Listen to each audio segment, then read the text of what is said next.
Hello everyone, welcome to our Wednesday Q&A. This one's pre-recorded because Lynette is on vacation. So we won't be taking any live questions today.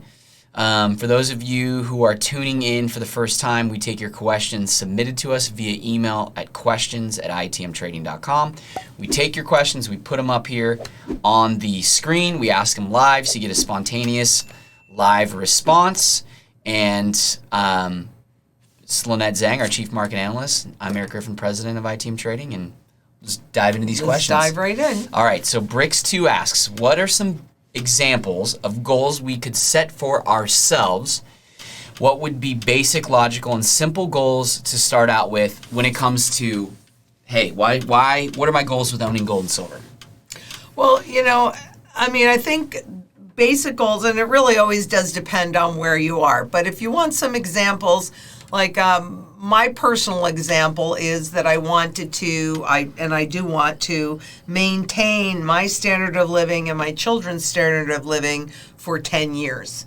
So that's a goal, right? If I had, I do have grandchildren, so one of my goals is to pay for their education. Another goal, this is not my personal goal, but it could be another goal for when you want to retire. And then you have to take into consideration what you need to do to maintain your current standard of living. How much money are you spending? Yeah, and then another place to look for is what are your concerns, right?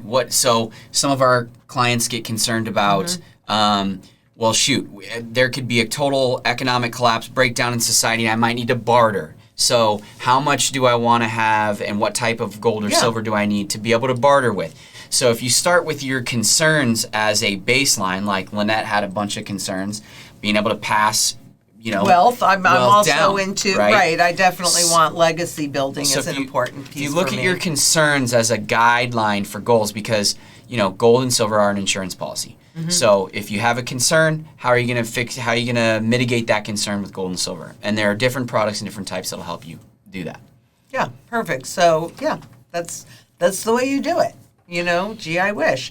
Another thing that I think is a really good idea, and I've said this a bunch of times, so I'm just going to repeat it, is if you can remember back not all that long ago as we were going through, say, March, April in 2020, and what you wish that you had during that period of time that you didn't have.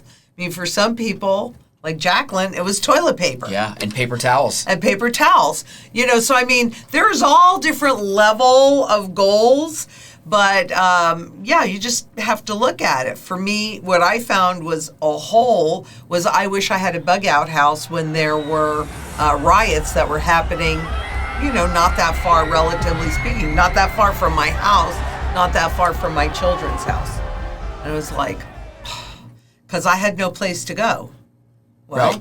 Well, and especially with you being way more visible and sharing what you've got going on, you also need to have the ability to get out and have a different location where you've got food, water, energy, and all those things secured so that you're more protected too. Exactly. Exactly.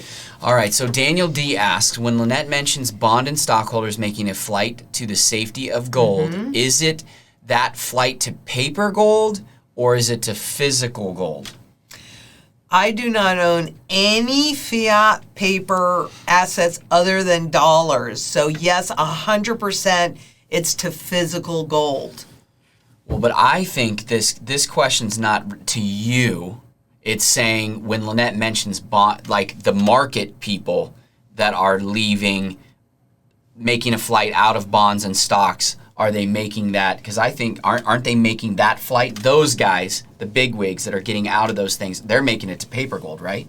I would not say that. The big wigs are actually going into the physical markets, and you can even see that in some of the charts I recently used on the collectible coins. A lot of them are making it the flight to safety into not just the physical gold, but the collectible gold.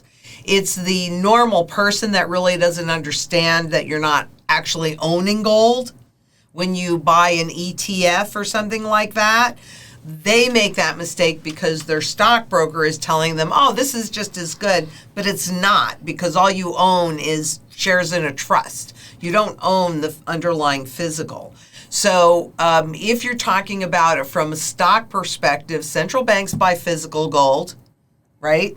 And those that are in the know and understand things, so the bigwigs, the elites, they own physical gold. I own physical gold. I know you do too. Mm-hmm. It's the naive public that gets suckered into the Wall Street lie of paper gold. Right, and mutual funds and those kind of things. Yeah, exactly. So I guess it's both then. It depends on the category Well, wait a minute. Right? Wait a minute. I'm sorry. No, I beg to differ. You tell me how safe paper gold is. No, I don't think that's what they're asking, though. I'm getting a different vibe on this question. Okay. I think they're saying when, like, in general, the general public, when they're getting out of bonds and stocks and making a flight to the safety of gold, that most of them are flying to what's available inside of their 401ks, mutual funds, and that kind of thing, right? They're making the flight out of their stocks and bonds into paper gold. Yeah, if they have no other options and they don't know better. Right. So that's why I was saying it's both. The answer is probably both, because you had said the naive public is making that flight, and it's going most likely into the paper side, but the people who are really smart and are in the know, and the central banks and whatever, are going into the physical. Right, because the physical is the only thing that runs no counterparty risk. For sure. Right? So that actually, and so where I take the flight to safety is not into paper. The flight to safety is into physical. So that's the trigger right there. That's the trigger word that gets you going towards 100%. I agree. 100%. Well, and for sure, if you want the full value of what gold and silver can do for you as an insurance policy, as a hedge, you need to own it. It needs to be in your physical possession and as close to you as possible. Because we know if you don't hold it, you don't own it. Just take a look at what's happened recently in Russia and in Canada. All right, so Chris G asks, why aren't high net worth people like Warren Buffett 100% in gold like Lynette? Seems like they are spreading their bets out in real estate, cryptos, commodities, and equities. Why wouldn't they know to be 100% in middles to pick up deals in hyperinflation as well? Well, let's look at Warren Buffett. First of all, he has a company, and personally, he probably holds a whole lot more gold than you or I will know, because his father was definitely about a gold-backed currency. So for his company, that's really what you're talking about. And when you look at a Warren Buffett, he owns enough of the stock or enough of the equity in a company that he can take over the physical assets of a company. If it were me, I mean, he has a lot more money than I do. He has a lot more wealth than I do, right? But he is intangibles. He doesn't just buy a couple of shares of stock and then hope it goes up or anything like that. He buys a large enough position to have a level of influence, and if he really needed to or wanted to, he could take over the whole company. So why he's not 100% in gold, it would be really interesting if we could do an audit, because his father was he a congressman or a senator or something like that? Edgar, would you write this down? Yep. And we'll put the link in the blog to Warren's father, this great discussion he did on gold. And my bet would be that Warren actually owns a whole lot more gold than he's ever going to tell us that he owns. So, and here's the other part of it. If you own real estate, like I do, I mean, I have a house, I have a bug out house, so I own some real estate. As long as you have enough gold or any other asset, as long as you are properly diversified and you own enough gold to offset rising property taxes or any other issues that you come across, then, you can have a variety of different things. Like you said a little bit ago, gold is your insurance policy. And it also puts you in position to buy other income-producing assets. Right, and I think this goes back to the goals question, too, is what are your goals? What are you trying to accomplish? And if you are like Lynette has income coming in, she can live off that income, and there's excess income to buy gold and silver, and she's constantly researching what's going on and feels most confident in physical gold and silver. Whereas, there's plenty of high net worth people that are more confident in other areas, and their goals for owning gold and silver would be different than what Lynette's are. So it totally boils down to what your goals and objectives are and what you feel most comfortable with, for sure. Right. Right? So there you have it. Dan B asks, watch your Q&A. You stopped short on mid-sentence saying when you thought the crash was happening. When as best forecast do you think when do you see it happening? Like if you just said, honest maybe. to goodness, it could be happening now. We could be in the midst of it because the Fed's got to raise rates. And so since the markets, Wall Street has borrowed so heavily to push these assets up. And again, it's not ever about paying that debt off. It's really about rolling that debt over. But now they're rolling it over into a higher interest rate environment, which means that cost to carry has gone up, which is one of the big reasons why you see the market going down, right?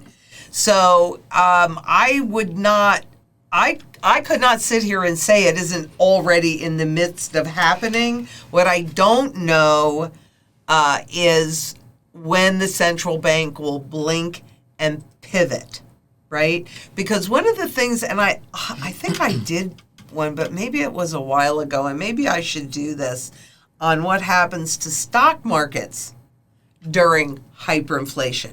Because like in Venezuela, they had from 2013 to 2018, they had the best performing stock market in the world.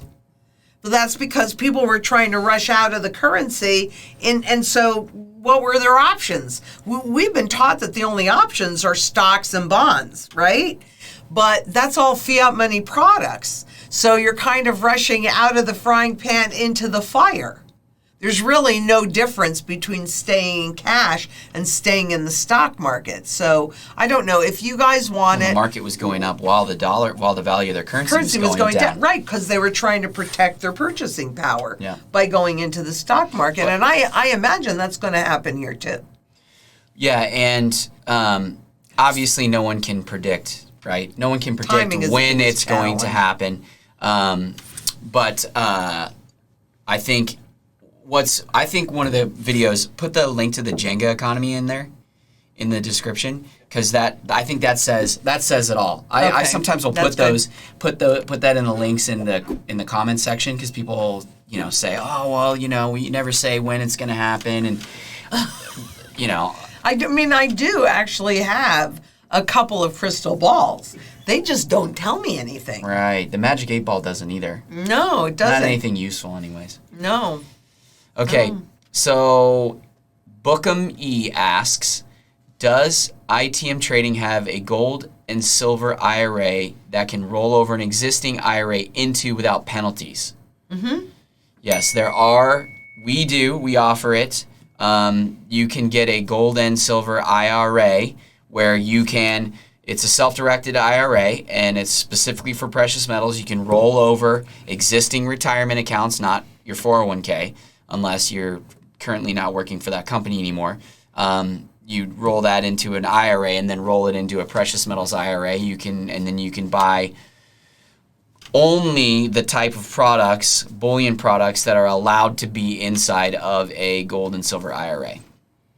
Which personally, as you know, are not the kind of gold products that I buy.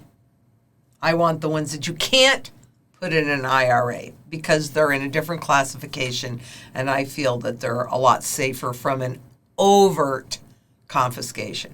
Right. And it says, can we live in a different state? Yes, you can absolutely live in a different state and still do an IRA. And in fact, most of the IRA gold and silver is actually held in Delaware. There's a couple of different depositories, vaults, that's where most of the IRA custodians contract to hold all of the physical gold and silver that people keep in IRAs. But since they asked an IRA question, how about we kind of think about that for a minute? Okay. Because the whole point of an IRA is to accumulate wealth in a tax-deferred manner. It's not tax-free. You're going to pay tax on it sometime. So in a tax-deferred manner. Now, that's if it's a traditional IRA. If it's a Roth IRA, you will have paid your taxes before you put the money in there so that you can take it out without additional taxation. But in a traditional IRA, you're taking it out at a later time because you're assuming, if you're thinking about it, you're assuming that you're going to be in a lower tax bracket. But since taxation is the way that a government generates their income, you need to kind of be a little more strategic than that. Additionally, since we know that gold and silver are severely undervalued, what would you rather pay your taxes on? At this level, wherever you're going to buy into it, or after they've gone, presuming for a moment that they don't do an overt confiscation so that it's fine, then you're going to take it out and you're going to pay taxes on the true fundamental value or wherever it happens to be at that time. So you really want to think strategically. I personally liquidated I had a SEP IRA, and I personally liquidated that once we hit a certain point in the trend cycle because I no longer trusted bullion gold. And so I was not comfortable holding it in my IRA. So I paid my taxes and all of that on it. I still have a retirement plan. It's just not an IRA.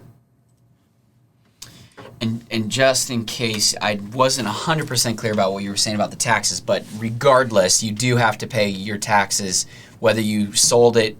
If you're in a traditional IRA and you sold your gold and silver in that traditional IRA, you'd have to pay taxes on it then. Right.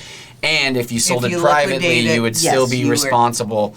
Now, the IRA company is going to 1099 you, and there's certain products and amounts that if you sell gold and silver bullion now that you also have to get a 1099.